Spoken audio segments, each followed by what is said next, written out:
Opisyal nang sinimulan ng Regional Program Management Office ng Field Office 5 ang implementasyon ng scale-up ng walang gutong program nitong Nobyembre 18, 2025. Upang mas mapalawak pa ang misyon sa pagwakas ng kagutuman sa bansa, isinagawa ang verification and registration ng mga posibleng benepisyaryo ng programa sa Albay at Masbate.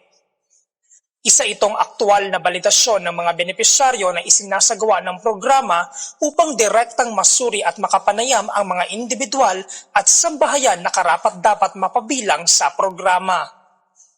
Gamit ang walang gutom indicator o WAGI tool, isang uri ng mekanismong nakaayon sa listahan ng mga individual na kabilang sa listahanan 3 mula Central Office, sumailalim ang mga residente sa isang masusing pagsusuri kung saan inaalam ang mahahalagang aspeto na makapagtuturo kung sila'y kabilang sa kinikilalang food poor families na siya namang mga pangunahing benepisyaryo ng programa. Ang pagsasailalim sa WAGI tool interview ay isa lamang sa mga pamantayan upang malaman kung maaaring mapabilang ang isang individual at hindi ito magagarantiya na sila'y agarang makakapasok bilang benepisyaryo ng programa. Inaasahan na sa linggong ito, sasailalim sa nasabing aktibidad ang mga munisipalidad ng San Pascual, Katayngan at POV Corpus sa probinsya ng Masbate habang ang munisipalidad naman ng Daraga sa probinsya ng Albay.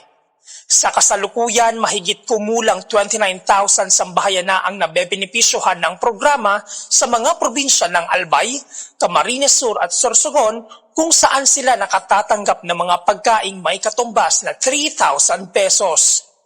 Sa isinasagawang scale-up, inaasahan naman na madaragdagan pa ng 20,000 sambahayang benepisyaryo ang programa sa 3 pang natitirang probinsya sa rehiyon kabilang na ang Masbate, Camarines Norte at Catanduanes. Sa pamamagitan ng scale-up, layunin ng programa na mas mapalawig pa ng gobyerno ang misyon nitong makatulong sa paglaban ng inseguridad ng pagkain sa bansa at mabawasan ang kaso ng mga nagugutom na mamamayang Pilipino.